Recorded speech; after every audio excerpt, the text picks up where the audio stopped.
So, mayroon ditong Spanker Zagato. Alloy, 13,000 pesos. Yan. Pizza yung brief ship. Yan. Tinidor, alloy na po ito. Aerodynamic yung rims. Crankset, alloy, Halotech pa. Yan. 2x. Okay. 2x10 ang setup nito mga lods. 25C ang sukat ng gulong. Yan. Seat post, alloy. Handlebars, stem, alloy. Yan. Si Spanker Zagato. Sukat nito 49 cm. Yan, may extra pang mount dito. 4 battle cage, tapos naka-internal cabling siya. Glossy. Ayan po si Zagato na Spanker o Spanker Zagato. Next natin tong si Tozik R-Type, 14,000 pesos. Brief shape from Ignite. Alloy na rin po ang tinidor. Aerodynamic yung rims. Naka-internal cabling na po. Yan. Pati batarya, aerodynamic po. Seat post. Crankset. Yan. Halotech na. Siyempre alloy po yan. From Tozik. May kawang pa dito talaga. Oh. Diba? Glossy. Ang ganda nito. Ito ang kanyang pedals. Oh. Generic lang din. I-upgrade nyo lang. Pero maganda ang kanyang saddle. Oh. Tozik. Diba? Manipis.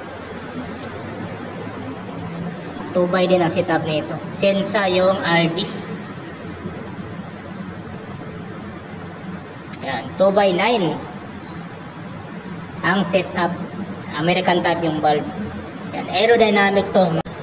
Rims, batalya, even yung handlebar niya malapat from Tozik. So ulitin ko lang yung presyo sa Tozik na R-Type is 14,000 pesos. Okay, so dito tayo sa isa pang Spanker. Presyo dito 9,900 pesos. And Spanker Anderson. Reflex yung brief shape na kinabit. Bakal pa ang tinidor, naka-disc brake. Yan. Internal cabling, sukat 47. Crankset, cell bearing, pero alloy na. Clamp type yung FD, reflex yung RD. Yan, 2x8 po ang setup nito. Rims, aerodynamic. Seat post, bakal. Okay, 9,900 pesos. Spanker na Anderson R2. Yan. O, dito tayo sa kabila. Tozik naman to na R-Type din. 12,500 pesos. Nakakaliper yung preno. Alloy na rin to ang tinidor. Aerodynamic yung rims. Yung brief shape na kinabit, Ignite, tapos naka-internal cabling na po yan. Oh. Yan, aerodynamic yung batalya. Seat post, ganun din, saddle. Wow, ganda na saddle. Oh. Generic lang yung pedals niya. Ball bearing, upgrade yun na lang yun. 48 cm ang sukat nito. Halotech na.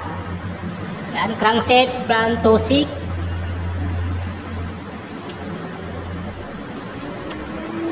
Yan, so lapitan na natin yung RD. Yung hubs nga pala nito is Tozik din. 2x9 speed, Sensa yung RD. Okay, so mayroon pa isa ditong R-Type din na Tozik. So same lang.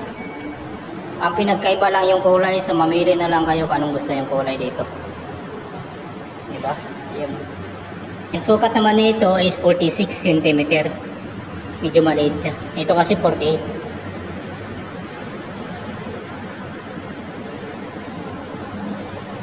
Okay, mamili na lang kayo dyan sa dalawa. Ito, Ragosa. Aeron, 11,000 pesos. Alloy na itong tinidor, nakakaliper siya. Yan, generic to na caliper. Brake shift na kinabit dito, L2R5. Yan, sukat, Paranaque, 48 cm. Yan, aerodynamic din siya. Siyempre, quick release na yung mga hubs. Ragosa yung rims na aero. Ragosa din yung mga gulong.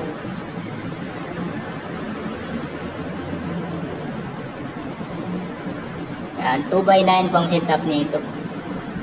Direct mount para yung ano nito. FD.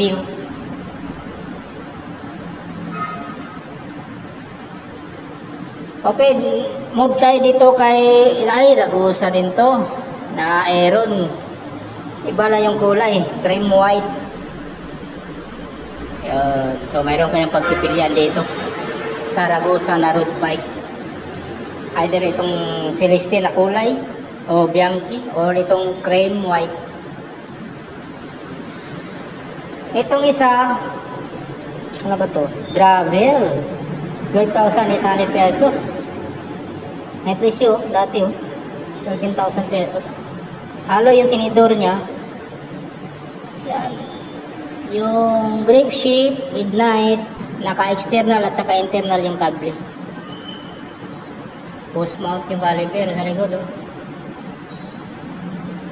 Malang yung seat post, bakal pa. Yan. Makatrip nyo to, gravel na Jackal, 12,800 pesos. Mayroon pa isa. Yan.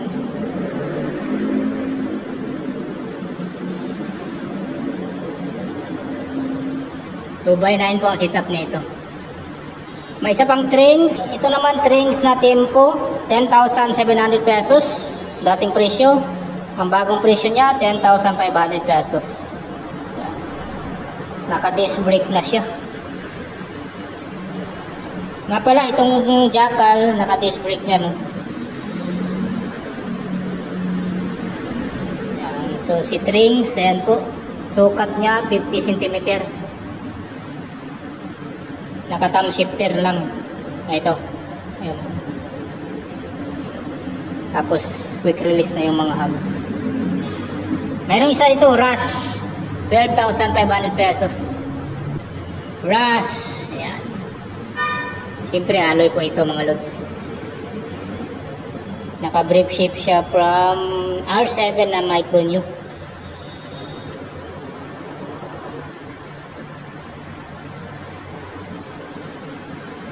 Ayan. So, kung mayroon kayong nagustuhan dito sa mga road bike, pwede kayong pumunta dito sa Tribe Cycle, Concepcion 1, Marikina City.